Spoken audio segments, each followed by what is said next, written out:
you will need a headset on.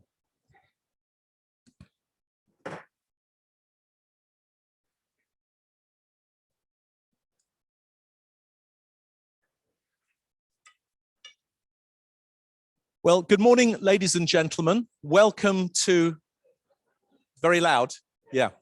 Okay, I'll be a bit quieter. Good morning, ladies and gentlemen. Welcome to this event that's hosted by the UK Cities Climate Investment Commission. More about that in a moment. My name's Greg Clark, and I'm the Global Advisor on Future Cities at HSBC and Chair of the UK's Connected Places Catapult, which is our innovation accelerator for cities, transport, and place leaders. Really want to welcome everyone who's here in the room in the Blue Zone at COP26 and all of those who are joining us online, both live now and subsequently as this will be uploaded for everyone to watch later on. This event is really focused on the question about how we accelerate investment in cities to reduce carbon and to achieve our targets in terms of planetary imperatives and climate change. The event is a joint endeavour between the London councils, the core cities of England, Scotland and Wales, and the Connected Places Catapult. For just over half a year now, the core cities and London have been working together with us to try to create a combined platform that works at the national level. The idea here is to complement local initiatives and innovations that are designed to drive carbon out of our cities with some aggregated action at the national level to achieve scale, pace, and acceleration in terms of how investment occurs. Much of our work is concerned with engaging with government, but it's also concerned with engaging with the private sector. And later today, we'll have events that involve Barclays, Lloyds, Legal and General, HSBC, and many others, where we're looking at opportunities to build a new investment proposition.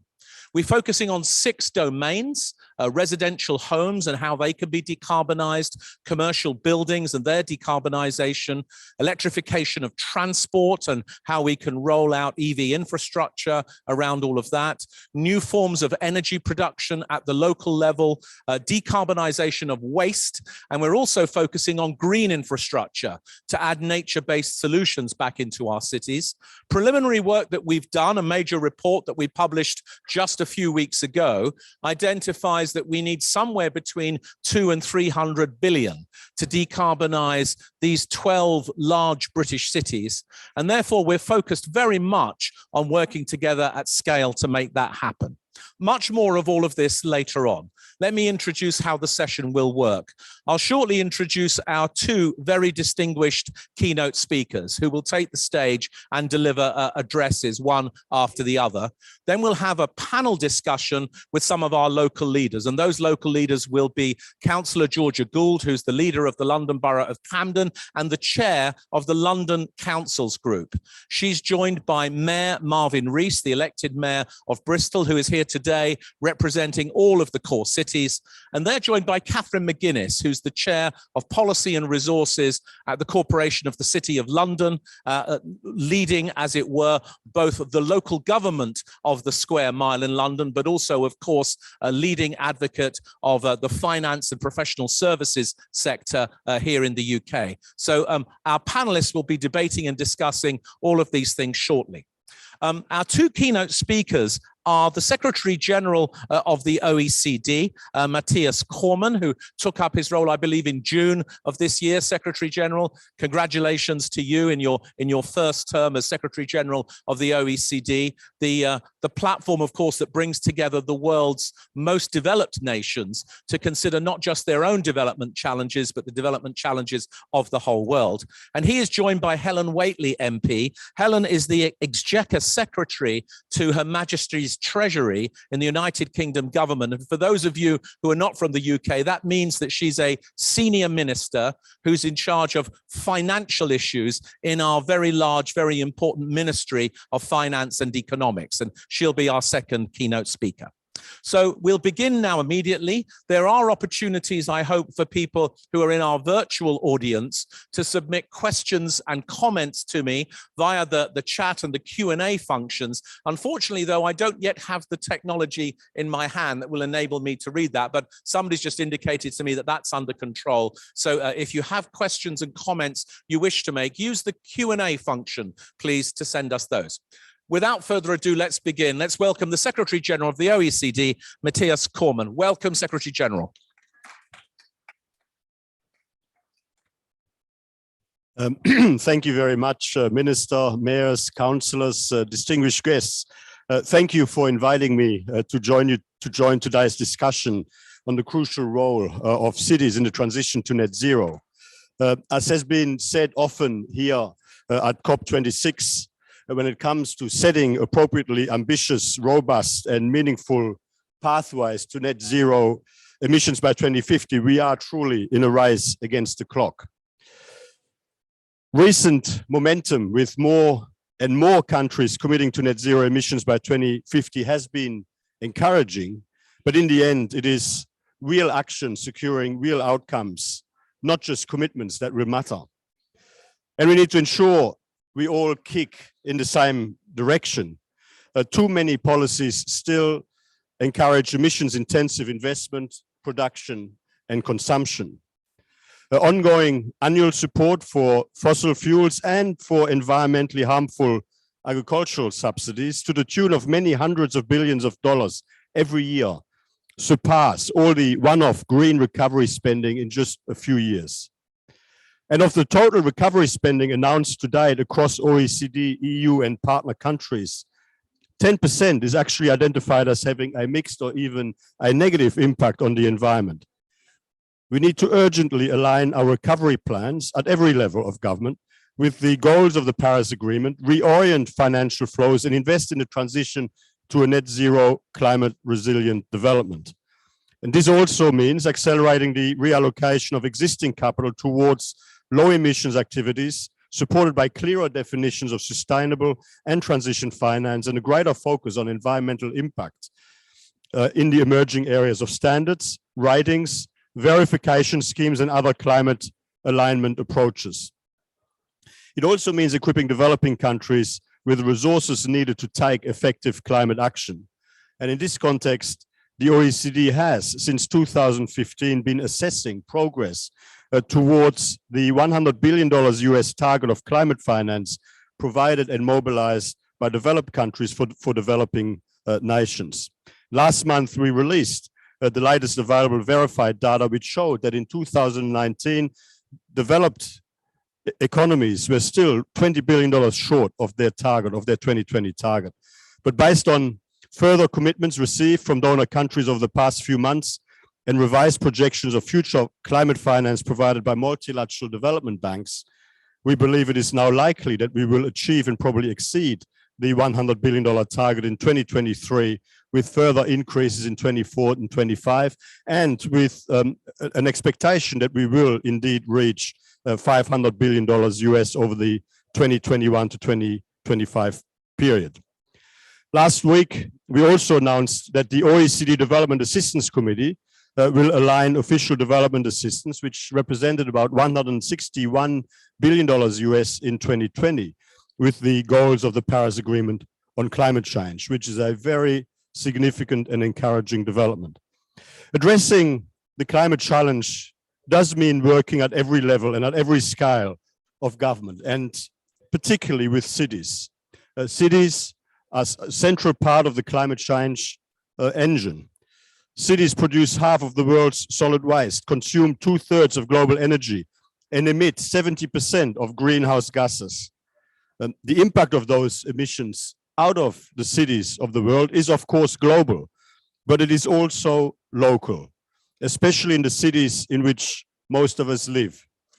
In 2 out of 3 OECD cities, residents breathe in harmful levels of particulate matter, which, as we now know, also increases the risk of COVID-19 infection. With daily news reports of wildfires raging near Los Angeles, mudslides sweeping over Cologne, floods engulfing parts of Copenhagen and New York, those impacts are growing everywhere. For example, cities' cooling needs, a measure for how long and by how much outside air temperature was above 22 degrees Celsius, have on average increased by a quarter in OECD cities since 1970. And they have more than doubled in some cities, such as Athens. And sadly, none of this comes as a surprise. More than half of the OECD cities have undergone significant deforestation in recent years. For example, Bergen in Norway and Boston in the US lost more than 15% of their tree cover between 1992 and 2018. But let me just pause here for a moment, though, to warmly welcome the historic agreement signed on to by more than 100 countries here at COP26, committing to protect more than 85% of the world's forests from further deforestation. Very good news indeed. Many cities are leading the charge against climate change, sometimes even earlier and faster than national governments. Over the past few years, for example, London and many of the UK's 11 core cities, which account for 1/4 of the UK's population and economy, have formally declared a climate emergency. Bristol, under the leadership of Mayor Marvin Rees, one of the 61 champion mayors of the OECD's Coalition for Inclusive Growth, who joins us also here today, has pledged to become carbon neutral by 2030, 20 years ahead of the UK 2050 target. Glasgow, where we are today, has equally impressive achievements. Under the leadership of Councillor Susan Atkin, who will also join us today, Glasgow, one of the birthplaces of the Industrial Revolution, now has a dedicated circular economy roadmap towards its 2030 goal of carbon neutrality. Climate action in cities not only delivers obvious environmental benefits, but enormous economic potential too. For example, recent data from the OECD's work with the Coalition for Urban Transitions showed that accelerating the deployment of existing technologies, such as solar panels, could cut urban emissions from buildings, transport, materials use, and waste by almost 90% by 2050, and support 45 million jobs and generate energy and material savings worth nearly $24 trillion US by 2050. There's also a strong social case for climate policy, effective climate policy in cities. Low-income households often live in areas at higher risk of climate hazards, including pollution, in poorer quality housing, less able to protect themselves from extreme temperatures and weather events. They're also less likely to have safety nets to recover from climate-induced disruptions, such as job losses. Inaction on climate change is therefore exacerbating social problems, which are often already comparatively more elevated in bigger cities. While many cities are taking bold steps to combat climate change, the magnitude of the challenge is such that neither cities nor indeed national governments can address it alone. Net zero is a shared responsibility of national, local, and business leaders. The OECD is ramping up our work to support ambitious, effective, and measurable climate action at every scale, building on our decades of experience on climate policy. In this collective effort, we're contributing our multidisciplinary competence, our experience in setting global standards, and our track record of providing internationally comparable statistics, measurement frameworks, and evidence-based analysis. Our international program for action on climate complements the work of the UN Framework Convention on Climate Change, and it helps participating countries track and assess their progress against commitments and improve their climate action plans through targeted policy advice and comparable indicators. IPAC's preliminary dashboard, which we delivered at our annual OECD Ministerial Council meeting last month, has clear comparable indicators on progress towards climate goals. And yesterday, I presented a progress report on IPAC's Climate Action Monitor to COP26 delegates. To help facilitate an ambitious but internationally more coherent, globally better coordinated approach to the pricing of emissions, we're also launching a new initiative to support a better understanding of both explicit and implicit carbon pricing efforts. building on our experience of the inclusive framework on international tax reform. The aim is to help ensure that more ambitious action on climate change can be pursued in a way that is both effective and fair. Effective in that it leads to a reduction in global emissions instead of just shifting emissions from one part of the world to other parts of the world, where for the same level of economic output, they could actually be higher. And fair in that every country carries a fair share of the burden. And recognizing a diversity of policy approaches to cater for a diversity of circumstances around the world, the challenge is to ensure that the necessary lifting and ambition and effort does not lead to negative and counterproductive distortions, from competitiveness implications to carbon leakage to trade tensions. Indeed, it's about how best to preserve a global level playing field while lifting ambition and effort on climate to the level required through an appropriately comprehensive, multilaterally agreed, globally coordinated approach. To achieve this, our proposed initiative will assess and report on explicit and implicit carbon pricing efforts around the world as a way to inform such a more coherent, globally coordinated way forward. The OECD is also advancing a policy framework to integrate environmental, social, and governance factors that support a net zero transition, including definitions, principles, and due diligence guidance for sustainable and climate-related finance. This framework will help improve the interoperability and comparability of ESG rating and investing approaches and scores, which will provide a stronger and more objective basis on which to inform sound investment decisions.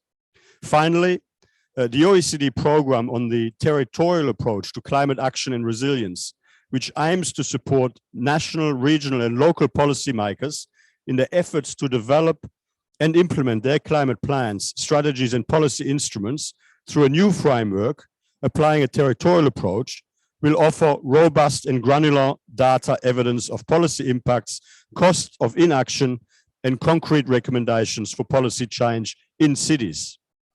Colleagues, we need to leave Glasgow with a clear consensus on how to drive forward a bold, innovative, and fair net zero agenda in our cities, in our countries, and across the world. Rest assured that the OECD will be there to do everything we can to help achieve that outcome. Thank you very much for listening to me this morning. Secretary General, thank you very much for this very clear analysis, not just of how cities relate to the important climate imperatives in the developed and also in the developing world, but how the combination of new measures in relation to deforestation, to carbon pricing, and to territorial development that you described so well are a key part of the toolbox that's required here. Thank you very much, Secretary General. We're going to move now to our second keynote. I'm learning, by the way, to keep the microphone a bit further away from my mouth, and I think this is probably better. Minister, Secretary to the Exchequer of Her Majesty's Treasury, Helen Whately MP, we're really honoured to have you here today. Thank you for joining us. The floor is yours. Thank you very much, and good morning, and thank you for inviting me to speak today. From Liverpool to Leeds, Belfast to Birmingham, and Cardiff to Canterbury, the UK cities are centres of creativity, energy, and innovation. Time and again, throughout their histories, they've not only adapted to change, they've turned it into an opportunity. And the journey to net zero is probably the biggest shift and potentially the greatest opportunity of them all. But we should, of course, not underestimate the challenge this presents. So undoubtedly, this must be a shared journey involving local councils, involving mayors and central government, along with businesses and private finance. But together, we can make it happen and achieve our switch to a low carbon future, which promises to boost businesses, create jobs, and make our economy more sustainable and resilient. Today, I want to talk about how we in government are helping our cities to seize the opportunities of this transition and become its driving force. First, we're setting direction. As you will have seen last month, we published our net zero strategy, explaining how we will support British businesses and consumers switch to a green future. This strategy outlines 26 billion of capital investment, and this combined with the certainty provided by our plan, will give businesses the confidence to invest in exciting new green industries. In fact, we believe this new green industrial revolution will generate up to 440,000 jobs by 2030 in fast-growing green sectors like offshore wind, electric vehicle manufacturing, and green construction, and will attract up to 90 billion in private investment. Of course, these great economic and environmental opportunities will play a big part in our work to level up the UK, including cities. Now, as there's an international audience here today, I'll say a little bit about levelling up, this concept we have in the UK and how it ties into our plans for a net zero future. So right now, the UK economy is skewed towards London and the southeast. And while our regional cities could be growth engines for their surrounding areas, their productivity is not yet where it should be. And we want to change the situation and spread opportunity to every part of the country. So we've got a range of initiatives which are focused on doing just that, including a 4.8 billion levelling up fund investing in infrastructure and skills all around the country. Now, however, as the report rightly points out, we can't just spend our way to net zero or a more equal economy. Instead, policies and projects must be shaped by the people who know their areas best, empowering local leaders to create a greener, more prosperous future for their areas is at the heart of our work for cities. And we also believe that private finance has a critical role to play too, and we're using public spending to catalyse this investment. The UK Infrastructure Bank that opened earlier this year in Leeds is a case in point. It's going to provide 22 billion of finance to develop infrastructure to support regional and local economic growth and attract private investment. It recently made its first loan of £107 million to Tees Valley Combined Authority, which is going to use this money to turn part of an old steelworks into a new site for manufacturing wind turbines. Once up and running, this will be a brilliant example of public and private partnership, and an example we plan to build on. Now, I want to come now to some of the specific issues facing cities. The report correctly highlights the need to decarbonise buildings is one of the major challenges facing cities on their way to net zero. Cold, drafty homes, offices and shops are not only bad for the environment, they're bad for people's health and well-being.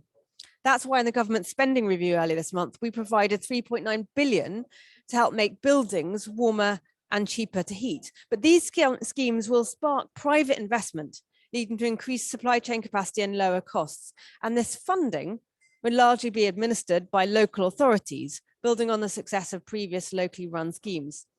We'll also be rolling out new and expanded powers for local authorities that make sure landlords in the private rental sector stick to minimum standards. And we're encouraging greater take-up of heat networks, distribution systems made up of insulating pipes that take heat from a central source and deliver it to a building, which are one of the most effective ways of cutting carbon emissions. Coming to transport. Transport is going to be key to reaching our net zero targets and levelling up our towns and cities. We urgently need to cut emissions from transport. And to help our regional cities fire on full cylinders, we want them to benefit from efficient and regular transport networks. That's why at the budget, we provided 5.7 billion over 5 years to 8 city regions to transform local transport networks through London-style settlements. And it's why we're also encouraging more cycling and walking with 2 billion to be spent over the Parliament. We're going to end the sale of new petrol and diesel cars and vans in 2030, while in 3 years' time, we will set targets for manufacturers to meet on the sale of zero emission vehicles through a new zero emission vehicle mandate. We're also encouraging people away from their vehicles and onto public transport by spending 3 billion improving bus services around the country. Changes will include cheaper, simpler fares, additional services, weekdays, weekends and evenings, and improved bus infrastructure to speed up journeys on busy roads. And while I'm on this point, some might remember, I confess I don't, because this is back in the 1950s, Coventry was nicknamed the Motor City thanks to its car factories. Now, it's also going to be known as the UK's first all-electric bus city with clean green buses on its streets by 2025.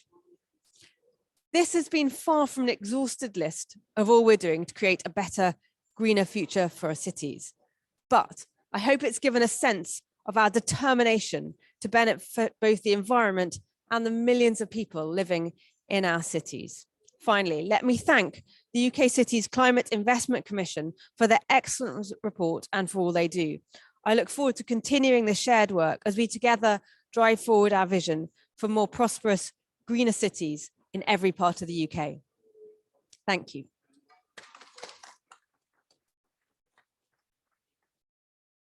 Minister, thank you very much indeed. You brilliantly articulated the government's agenda to support the transition to low carbon cities, and you've described many of the important initiatives that are now in train, not least, of course, the work that you're doing to make our buildings more energy efficient, warmer and cheaper to fuel. And at the same time, all of these transitions that are happening in transport that you mentioned in some detail. So thank you very much indeed. We're really grateful to have you today here with us. Minister, I don't know if you're able to stay and join the panel. It's entirely up to you. I'm not sure what your diary says. Okay, great. Well, let me give you this chair, if you don't mind. And great, and we'll have another one there.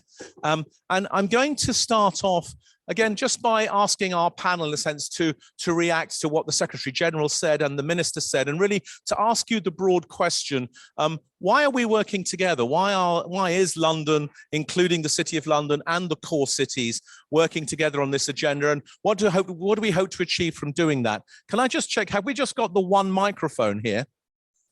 Only one microphone, so we'll have to pass it round. But I think we need it for the broadcast. Thanks very much. Okay. So first off, if I can say to Mr. I think that the work we've been doing with UK Cities Climate Investment Commission is one of the most important pieces of work we can be doing right now.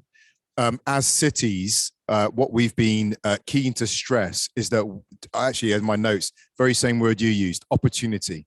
We present a phenomenal opportunity. We cannot decarbonize the world. We cannot decarbonize the UK unless we decarbonize our cities. At the same time, cities are a threat. Bad urbanization is a threat. Good urbanization offers lower impact living. There's a great efficiency to be had. And as the world population grows, well-designed cities could be the means by which we are better able to cope with a bigger world population in global north and the global south. But amongst the challenges we face, isn't it, is getting access to the finance that will enable us to deliver that decarbonisation. Heat networks, retrofitting homes, mass transit systems. So one is about how we get that access. Expertise, getting our propositions investment ready. That takes money. And again, we're not pleading poverty, but it's a financial challenge. It costs money to get stuff ready for market. And also one of the things that we've really been stressing, the importance of scale. Sometimes individual cities don't offer the scale that would be needed to access the private money that's out there. So by collaborating, we can begin to offer that scale. So rather, and I talked to George Freeman about this a while ago, rather than Bristol ordering 150 electric buses with our private company, why don't we get a vehicle by which all the core cities, 11, could order 10,000 electric vehicles, right? But to get that vehicle in place and to make that order, we'll need support to put the whole machinery in place. But I think cities also offer the opportunity to decarbonize systems, not just sectors as well. And that's another important point that I don't want to talk too long, that maybe we'll get to.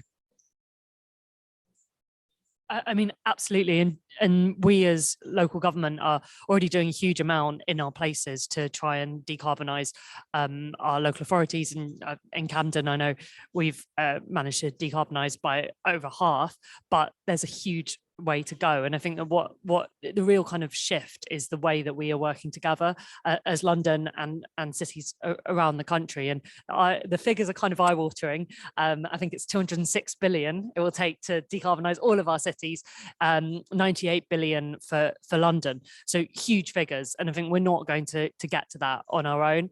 But I think the opportunity is, as you and Marvin has said, is if we can bring together the investment we're already putting into our buildings, government investment, we can leverage private sector investment. I think there is real interest and energy especially around pension funds and some of that longer term investment to look at this. I think what the report shows is that there are some aspects of it that do have a real return on investment, solar energy. Others, like retrofit, it's much harder to get that return. And I think that what's really powerful is the idea of taking a place-based approach, using some of the interventions that do create a return to subsidize those that are harder to, like investing in trees and warmer and cleaner homes.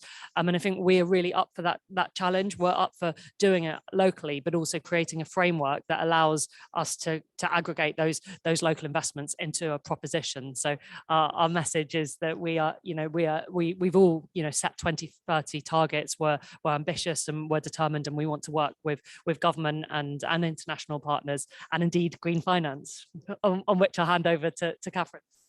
Yeah, thank you very much, because I come at this from two angles, both a city angle where we look after the square mile in the centre of London, and I agree with everything that previous speakers have said around the importance of working together, the importance of place-based approach, the importance of looking at the opportunities as well as the challenges, and looking at how we can develop investable propositions and models that work. But I come at this from another angle, working with the financial and related professional services sector that carries our name, that is UK-wide, although it's called the city, which I think has the potential to be a great enabler here, actually. We know that the scale of money that's needed here is just phenomenal. It's far more than the public purse can carry on its own. We need to unlock those great pools of private finance, and I think this COP will actually be the finance COP, where we look at how we can, it has to be the finance COP, but we look at how we can do that, and we can actually achieve. Now, you raised an important point about levelling up, and how do we ensure that there are channels through to all parts of the UK? We're looking at a couple of ways of doing this. How can we marry the weight and potential of the capital that flows through London with the investment opportunities that there are elsewhere, whether that's in the northeast, where we're looking at innovative green ideas that people are developing, and how can we marry that up with the money? But I think we need to look across the piece at how we can unlock the finance that's there. It will require new thinking about models. Look at the question, for example, the challenge of retrofitting people's homes. How are we going to pay for that in a way that people can afford? That's going to need a public-private partnership approach, I think, so that it's achievable. But this has to be the moment where we do look at all the possibilities and we work as cities to meet the challenge. Did you want? Oh, well, it's now really good to be joining the panel. And one of the things I think your comments have emphasised is how important it is for the transition to be driven locally, the role of local leaders, local authorities, mayors, council leaders, who know what will work best in their own community, whether it's for residents and some of the challenges about decarbonising heating systems and buildings, for instance, but also how to get investment in green businesses and drive the economy and the jobs that are part of the green transition as well. Actually, both are things which, having strong local leadership, makes a huge difference. It's going to be vital for us to succeed in this. I know one thing, and depending on the agenda where we want the conversation to go, but certainly on my mind is indeed how we support some of our least well-off communities with transitioning to greener ways of life, greener heating and power, for instance, because that's certainly something that's on my mind as the finance minister, is one of the challenges we have ahead of us.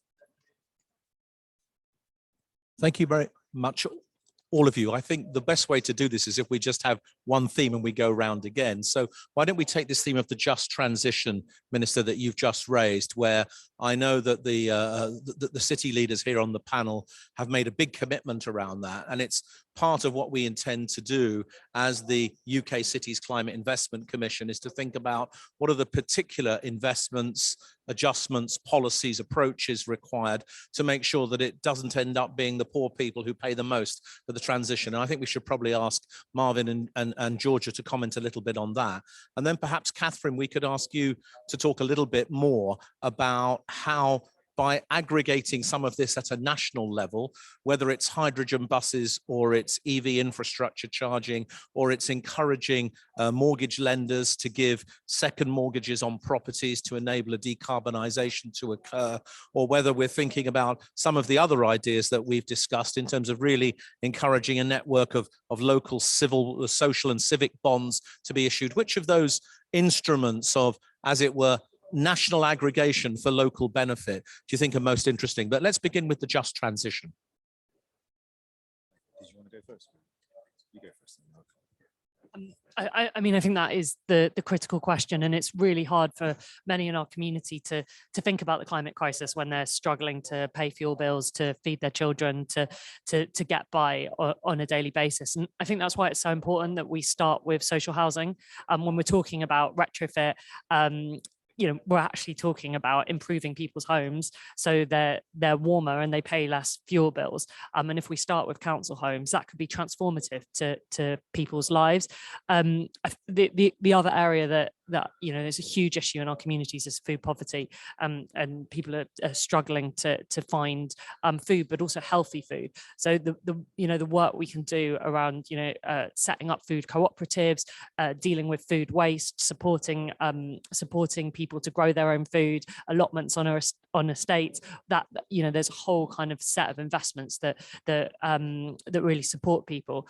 And then we know that poor air quality in cities often affects our poorest areas, and in London 6 out of 10 people don't even have a car. So we've got children who have ending up with stunted lungs who never even get to travel in a car. So I think interventions like healthy school streets and others that reduce fuel poverty in our most deprived to reduce toxic air in our most deprived areas are really critical. And I think the other thing I'd say is we need to work alongside our communities and bring them with us. And I think that the more they have ownership of the change, the better it will be. And in Camden, we held a climate citizens assembly, and we have people in that some people who kind of thought Camden Council persecutes car users, and some people who think we should ban all cars. Real mix of views. And we spent months putting all the evidence in front of people, and they discussed these issues, and it was a complete, it's a representative group of our community, and they came up with 17 recommendations, many of which kind of dealt with that interaction between poverty and addressing the climate crisis. And that work with our communities, I think, is critical. Thanks, Georgia. And yeah, I mean, how we get caught in the middle of those competing perspectives is one of the challenges of local government. I mean, maybe I can just start with a proposition, because what we don't want to do is just snatch time. And I mean, I think it would be a really good use of time if we were able to get the core cities, London councils. I would also suggest Prince Charles's work on sustainable finance initiative that we're linking up with now to get some alignment, so we're not all ploughing our own furrow in different places, and actually spend some time looking at the national plan for decarbonisation, looking at the plans we've written at the local level, because that's the how, and actually saying, how do we get that all aligned so that we're all going in the same direction, and then all match the finance? Because I think what we have to be clear is whatever we put on the table has to be, and I think it's a risk. I'm not saying you're falling into it, but it is a risk that we announce sums of money, but they're not actually attached to places, measurable outcomes, and real dates. And actually, one of the challenges that we've been talking about for cities is we know there's money out there. The challenge is how we connect cities to that money so that it begins to flow and make things happen. So what we don't want to do is, off the back of COP, just talk about billions and trillions of pounds, and then as a collection of places, we're saying, great, but we got no way of reaching that, right? That would be a massive, it would be a false dawn, and one at a high cost. So I would suggest that maybe we commit some time off the back of COP to a series of days in which we actually do that. And one of the points I did in an interview this morning, one of the points I've been making in terms of climate change, we're beyond banners and t-shirts and slogans at the moment. It's now about Excel sheets and project managers, because it's a 10, 15, 20 year reconceptualization, replanning and redesigning of our cities so that they run in a decarbonized way. But the just transition is hugely important.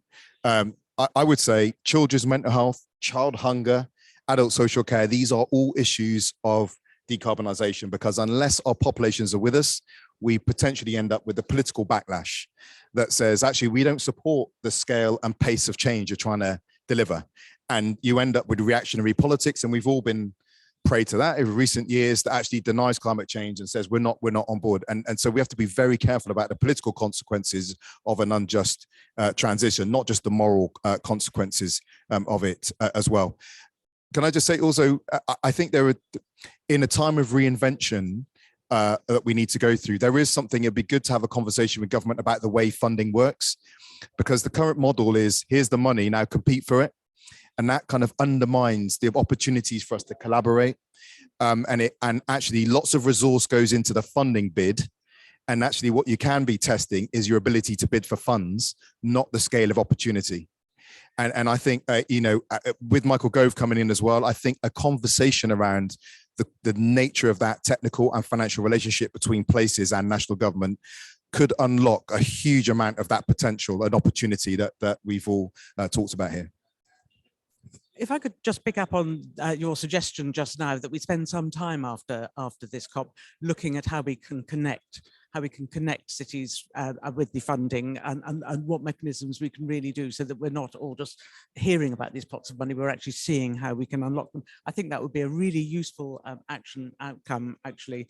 And I think in terms of, Greg, you asked me specifically about different types of funding, different instruments and so on. Well, I think we should be looking at all the types of instruments, all the way through from sovereign bonds to, premium bonds for individuals to the special innovative ways of funding work to domestic houses, so that it's affordable for people. So I really think we need to look across the piece at the range of financing opportunities. A lot of thought has already been put in.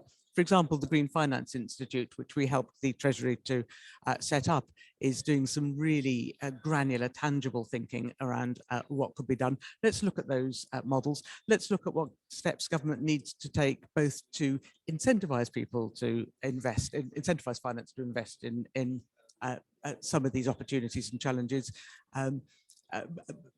and also to carry well, to set the roadmap, I would say. And I think something that's really important as we look at this, and back to what the Secretary General was speaking about in a global sense, is consistency. Do we all know actually what it is that we're talking about when we're setting our targets? And are we all looking at the same type of data? I think actually some of those nuts and bolts of plumbing we need to think about on a local scale as well as on a global scale as we unlock finance with impact, which is what we need to do. We have to have action and impact. Do you want to comment again? Yes, I'll just pick up on that. I'm really glad to be part of this conversation. I think one of the points that Georgie made about social housing and the opportunity there, in fact, where actually by supporting better insulation, better heating of social housing, will be to the benefit of residents with lower bills, and that's one of the good places to start, but to invest in that.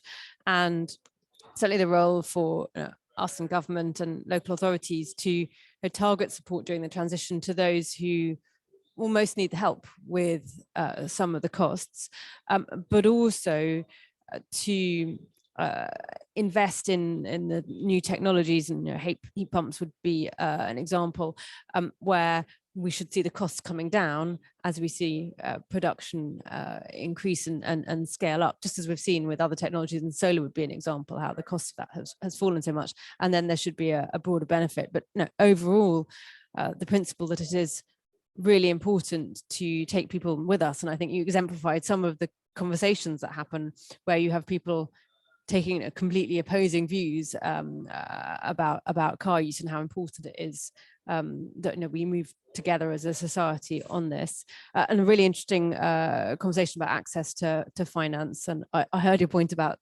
the downsides of competing for funding. And yeah, the importance of enabling there to be access at the appropriate levels to the financing and to draw on private sector finance, and doing that, I think are things to definitely take away today. So. Minister, thank you very much. And thank you to all of the panelists. There's a few reactions coming in from our audience and out there on the Twitter sphere.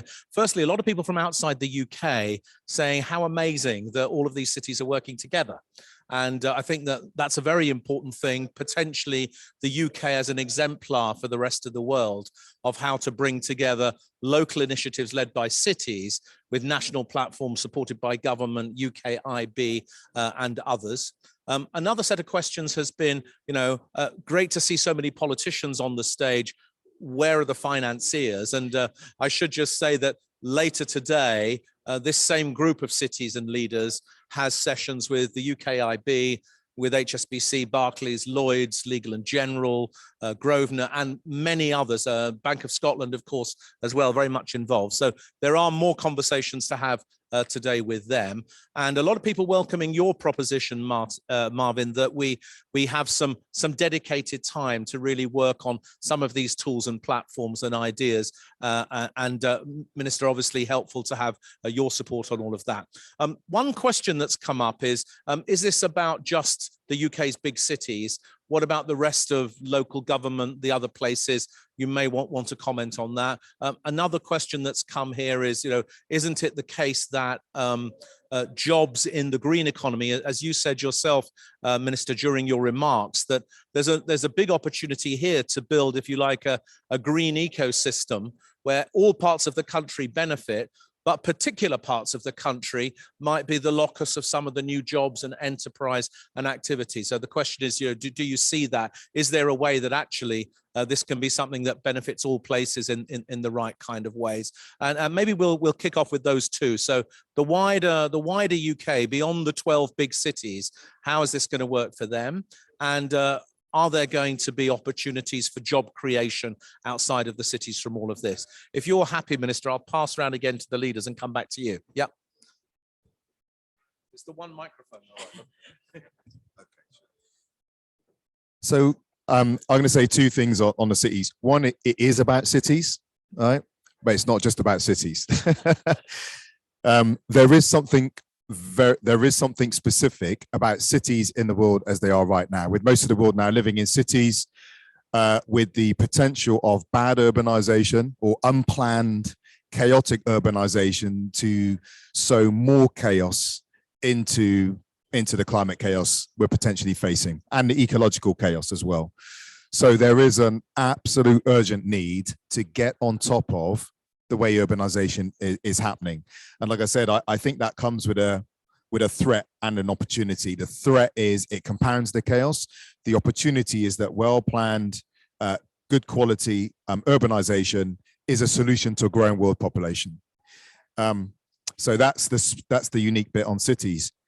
But I think there's another piece of work that actually we're going to suggest to Secretary of State, certainly in the UK context, but I think it's international as well, is to have a better understanding of the nature of the relationship between cities and their travel to work areas, their functional economic areas, and their national economies. But also, in many ways, the world is post-national now, how cities relate to the global economy as well. And having a proper understanding of what cities are today and how they work. In many ways, we're nodes in flows. We only exist because stuff moves, people, culture, finance. We wouldn't exist if stuff doesn't move. So we operate, our existence is a post-national existence. To have a proper understanding of cities gives national and international leaders a chance to have a proper theory of change. What tools do I have in my box to leverage Bristol, Cardiff, Leeds, Glasgow, Cardiff to get the outcomes I want within the national and the international context? So and that drives us into understanding how our towns and our rural areas relate to cities culturally, economically, politically as well. Yeah, I mean, I think that this has to be a national agenda, and there's not a local anyone in local government who isn't committed to this and working on it. And as you know, as well as our work together as London and core cities, we're very much working with the LGA to ensure that we're local government is coming together. But as Marvin said, I think there are some specific challenges and opportunities with cities that if we can kind of scale together our investable propositions, then we can really do something quite quickly to make a difference. On the jobs point, I think there's huge opportunities. The report says that the 98 billion pounds worth of investment that we need would create over 1 million jobs in London, which, given the rate of unemployment, I think 1 in 5 young people in London are currently unemployed, is something we desperately need. But there's a skills need as well. There's not enough people skilled up to do the work of one borough, let alone the whole of London or core cities. So there's a huge need to bring together kind of our education providers as well as the financial side. And in London we have a Green New Deal, which all the boroughs and the Mayor of London has signed up to, and we're creating green skills academies and investing in that. But that is a huge part of the picture. And I think that one of the exciting things about green jobs is that they will be created everywhere, and there's real opportunities to invest in manufacturing, as you said in your speech, and bring kind of industries to places that have not seen huge job creation, and the jobs that are created in London will be connected to jobs in other parts of the country. So that is a huge opportunity. And I just want to say a final thing just about trade-offs, because I agree, one of the report sets out some of the trade-offs that we face, because we do want to start first with social housing and retrofit of social housing, but that is the hardest bit to fund. And one potential way to fund it is to look at the energy savings over time and to bring that into the investment. But obviously that means that there's less of an impact on fuel poverty.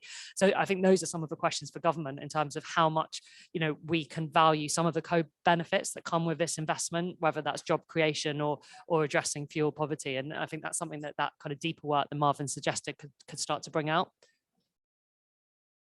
Thanks very much. I'm actually going to start, Greg, by answering the question that you mentioned but didn't pose to us, and that is where is finance at COP? It's here. I've seen I've seen significant presence from the financial institutions, and I've heard significant commitments from them. We have GFANZ, the Glasgow Finance Alliance for Net Zero, and Mark Carney announcing the $130 trillion that has been identified for being committed for action. They're here, they're committed to taking action, and they're serious about doing it with integrity, with interoperability, with standards, and they need to, because we need to see action from the sector if we're going to unlock the finance we need to get to net zero. I'm going to then just touch on skills. I think there is a great opportunity here, both with, well, actually across the piece, with the skills that we'll need to be at net zero. And I would say that besides the direct skills you might think about in construction or retrofitting or new technology, and of course there's great opportunities here in Scotland with some of the, we see pictures behind you of the opportunities in Scotland. And it's also worth remembering the jobs that will, the changed jobs and skills that will be needed in the financial and professional services sector itself, looking at some of these, looking at what we actually need on this front. So, and those could be right across the UK, as a report which was recently produced by the Financial Services Skills Commission and the Professional and Business Services Council suggest in a report that they produced. Let's look at the opportunities. Let's look at working in partnership with local leaders and local education providers, and let's really build on that, because I think huge opportunity for jobs for the future. Thank you, and I'm delighted you brought in skills just then, which is very much top of my mind at the moment, having just been doing the budget and the spending review, and where there's a substantial investment in adult, 3.8 billion going into adult skills, and some of that is the skills that will help us with the jobs of the future and for this transition. One of the questions was to do with sort of where will investment go, where will these jobs be? And one of the ambitions we've set ourselves for levelling up is levelling up should happen across the whole country. Deprivation, in fact, occurs across the whole country. But we do know that there are some particular areas which have been less likely to get investment in recent decades, and where we want the skew to shift, and areas that have more historically been deprived of investment now have the opportunity to get that investment. And so that's, I think, where you'll see some of that happening in over the coming years.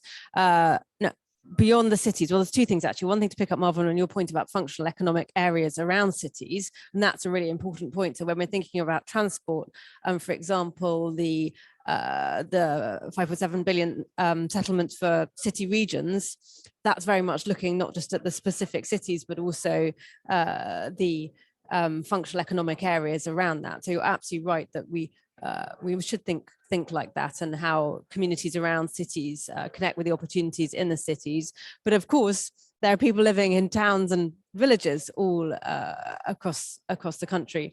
The area I represent, I have towns in my constituency rather than cities, and we work with local authorities, whether they're at the city level or towns and more rural areas, and funding mechanisms, and for instance the support for people to decarbonize their homes. That's very much working with local authorities at all scales across the country, and local leadership takes different forms, but in all cases, I mean, we very much know that central government can set a direction and provide the support, but it's the local leadership that are the ones who really know the communities and will make things happen.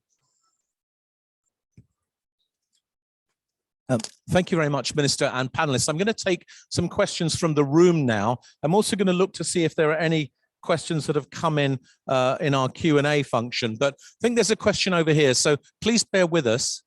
You're going to have to go. Okay, well, let's just say firstly, thank you very much, Minister. It's been great to have you with us. Really appreciate you spending some extra time as well. Thank you.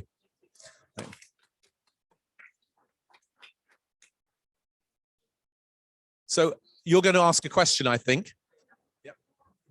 Hello, panel. My name's Harriet Bulkley. I'm a professor at Durham University in geography, and I've been working on cities and climate change for about 25 years.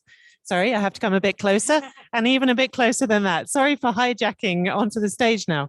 But yeah, I really loved your panel. Thank you so much for everything you put in. But I had two comments. One, can we do this if the rest of the financial ecosystem doesn't change? So if we're asked, like, where's the insurance industry here? What kind of rates of return on investment are we being asked to make? Do we need those things to change? And are we speaking across investment to insurance to credit rating and all the rest of it? So do we need to think about how we make that happen? And the second thing is, in a project we've been doing over the last 5 years on nature-based solutions for cities, what we found is that we need different streams of value to be joined up. So we need the health benefits, and we need the economic, the jobs benefits, and we need the resilience or risk benefits to come together. And the actors who are going to gain from all of that are really separate. So do we have any ideas about how we could bring those actors together? So we got to diagnosing the problems, as academics often do. So now I'd love to see if you have any sense of some of the solutions. Thanks for allowing me to put a question. You're very welcome, and it's a very good question. Can I just see if there's anybody else in the room who's got a question they want to put? No? Yes? Thanks, Greg. Actually, a question I think people would like to hear who are dialing in as well is to you, Catherine, actually, about the how. So how can we engage with the private finance sector on the investable propositions that the UK Cities Climate Investment Commission are proposing in their report? Thank you. Thank you very much. Anybody else waiting? No? Okay. Let's take these two questions and we'll deal with them, and then we'll have a kind of wrap up and see where we're up to. So, Catherine, do you want to start, and then we'll come back down the panel that way? Yeah, thanks. I'm going to start with the question about where are the insurers and others. And actually, I would say when I talk about the financial sector, I mean the whole ecosystem. The insurers and others are just as focused on this as the banks, and it needs to be a whole ecosystem response. And actually, one of the reasons why I'm going to do a shameless plug here, but one of the reasons why the UK, but London in particular, with the global sector that we host, is really well placed to help with unlocking finance is because we do have across the piece, the whole ecosystem there, from the advisors who can tell you about the scale of your problem and the solutions and advise on the, on the projects you might want to invest in, through to the lawyers who can put it together, the insurers who can manage, who can measure the risk as well as protect against it, and the whole raft of financial institutions, markets, and other ways of getting money out that's based there. So it has to be a whole ecosystem,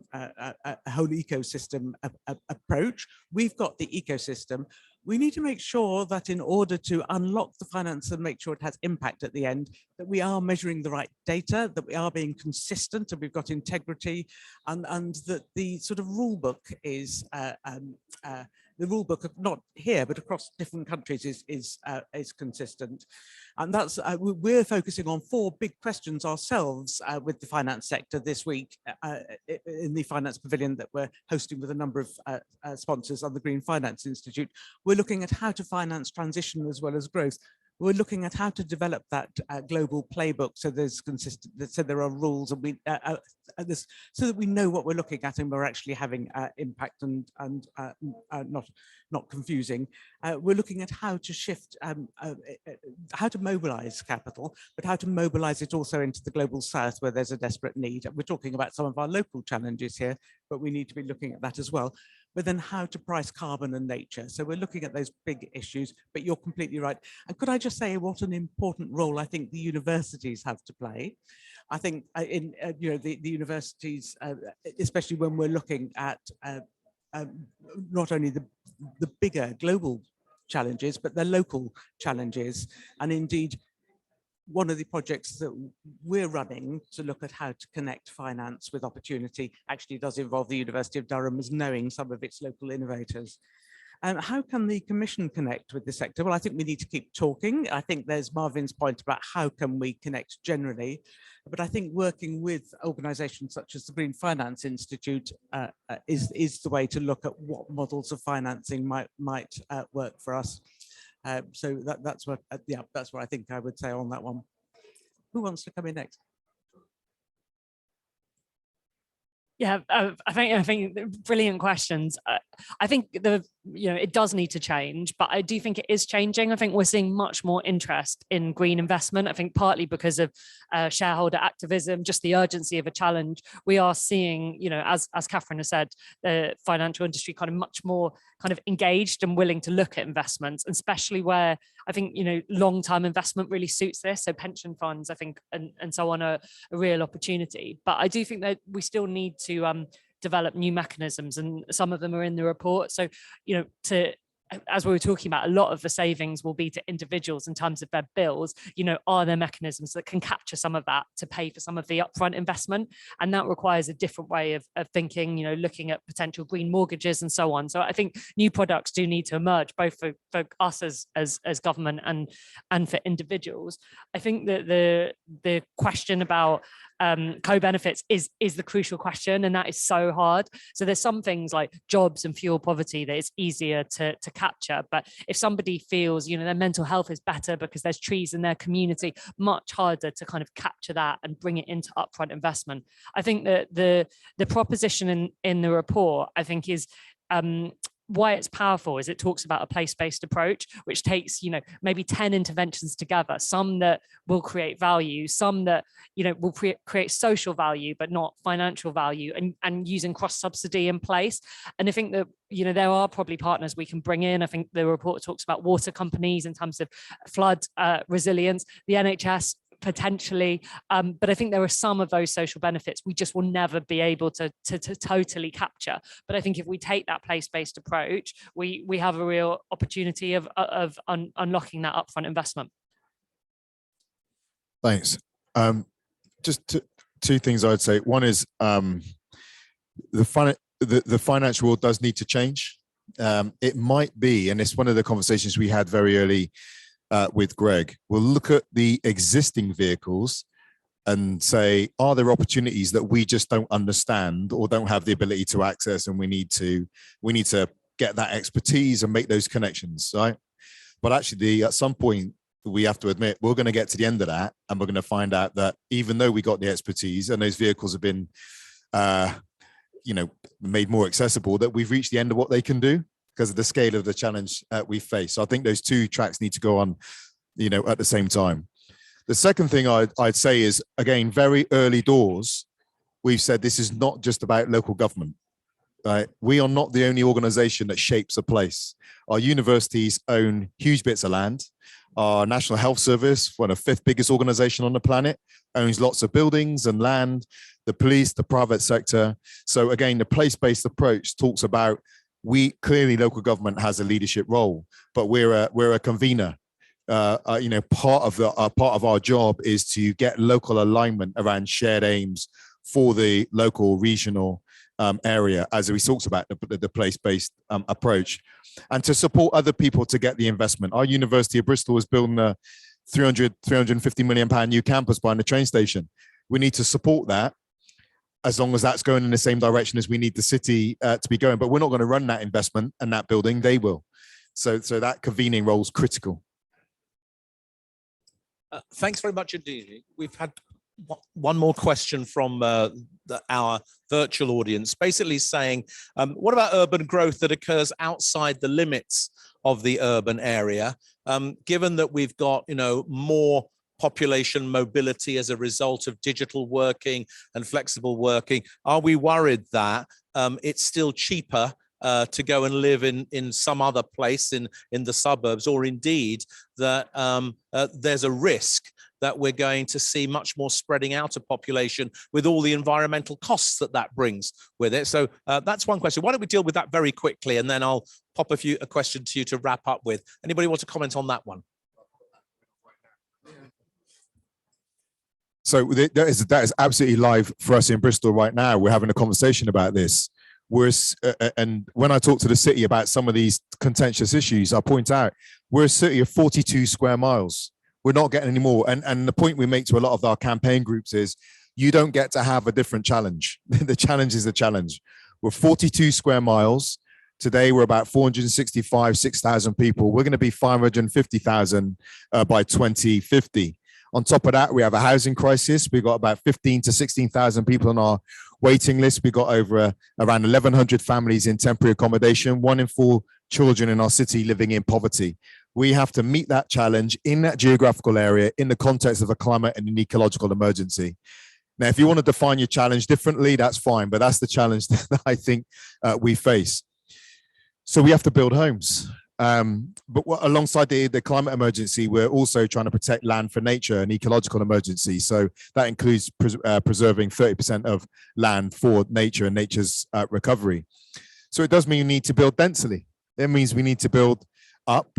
We need to build in locations where people don't need cars, right?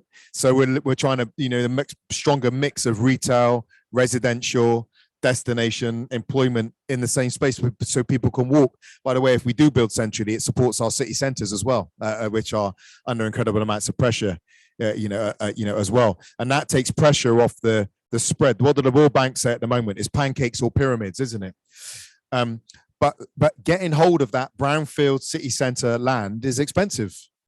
And what happens is the challenge facing us as local authorities, as we're looking at that, as we begin to identify land in the middle of the city to develop, speculators begin to come and acquire that land. And we're not quick, and we can't get there because we don't have the finance to do it. Again, getting that alignment, getting that public money so we can acquire that land, and then we can benefit from the increase in land values as it comes, rather than that financial benefit going over to land speculators and or developments coming through in which it's not possible to deliver the share of affordable homes you would have because the acquisition of the land was so expensive. So getting that upfront, front loading that financial support and investment is absolutely essential to our planning and us being a solution. So, Marvin, you're saying something about a civic-minded city, a city that's led to create the public goods and the co-benefits that Georgia has been stressing during the conversation, a city that has a land use plan that is integrated with a transport plan, that has an energy strategy behind it, that has quality of life at its heart, that emphasizes the shared systems of the city that enable all people to benefit in what the city produces, which is different from the disaggregated version of the suburbs or the exurbs where people essentially lead private lives rather than sharing public amenities in the city. That I think is where you're taking us. Let me just recap a little bit before asking you some last questions. So we raced to produce this report prior to COP, and we launched it 10 days ago. So we're still socializing this report, and we've done quite a bit of socializing it with the public sector, with government. We're going to start today socializing it with a very wide range of private sector actors, including the Green Finance Institute, who are becoming very good friends of this initiative, Catherine. We're very grateful for their input. And you are also socializing this with the wider local government family as well. So we're at the point where we're trying to spread and fertilize some ideas. When COP finishes, what we're going to do is do some very detailed work with the finance community on each of the propositions that are in this paper. And I would expect that by Christmas time, we'll have the beginnings of an action plan where we know which of these domains we can do, as it were, with a private sector consortium, which ones are going to provide or going to require a blended finance solution, which ones are going to need continuous government support, and we will work all of that out. We just can't do it all at once. And so, so this is where we've got to. Now, I think that the final question then is really to our leaders. And in a way, my reflection is this. We've got some of the most pioneering cities in the world who really understand place leadership. And you've just been talking about that. We've got an amazing finance community in the UK with depth, breadth, specialization that is renowned the world over. We appear now to have a government who's very committed around this agenda as well. And we've got a sort of citizenry who are hungry for solutions rather than just talking about it. So what do we really need to do, and what do we really need to avoid doing over the next year if when we reconvene in a year's time and we mark our own homework to make sure we've done the right things? Let's hear what do we need to do, what do we need to avoid? Catherine, would you like to start? Well, it sounds to me, Greg, as if the agenda that you've just outlined is absolutely what we should be doing in this space to carry forward the work and the report that you've produced. So that really sounds to me the right thing. What I think we need to avoid is too much talk, actually. I think, yes, there are lots of different initiatives we could be taking. We need some action as well as some thinking, because we absolutely do need to be making a change. So I think what I want to avoid for the whole of COP is Greta Thunberg's challenge that it's blah, blah, blah rather than action. We need to move things forward tangibly. Okay, thanks. What do we need to do? I go back to the point where to the minister at the start. I think what we need to do is work together on a plan, not have, and again, I'm going to jump now into and avoid announcing sums of monies that are not attached to real plans, dates, measurable outcomes, and real places.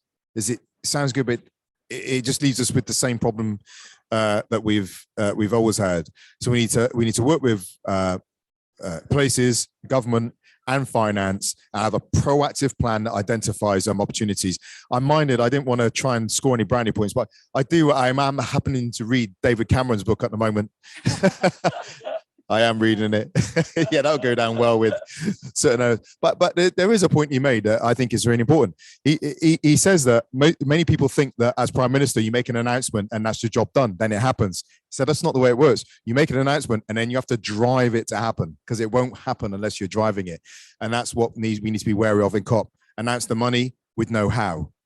What we got to focus on is the how alongside the announcements.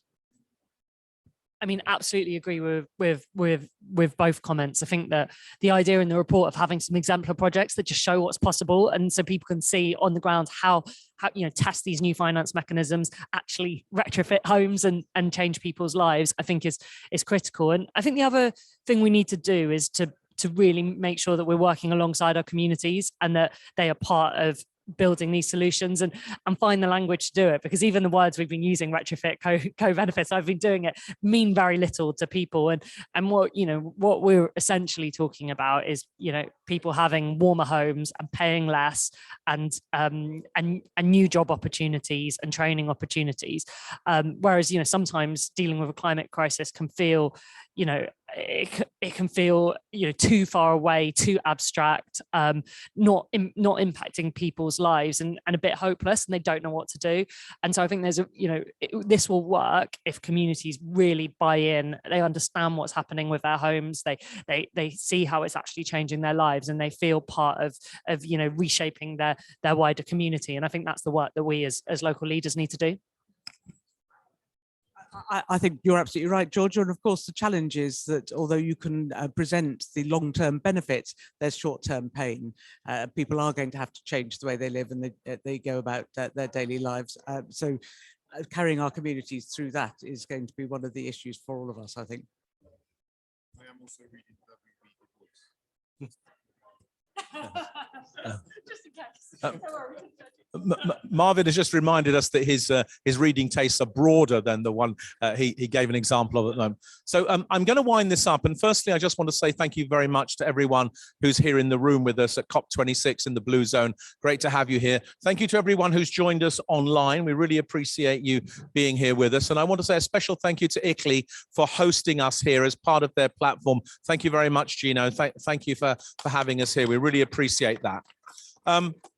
Moreover, I want to say a big thank you, of course, to Matthias Kommen from the OECD, the Secretary General. I want to say thank you to Helen Whately, the Secretary to the Exchequer at Her Majesty's Treasury.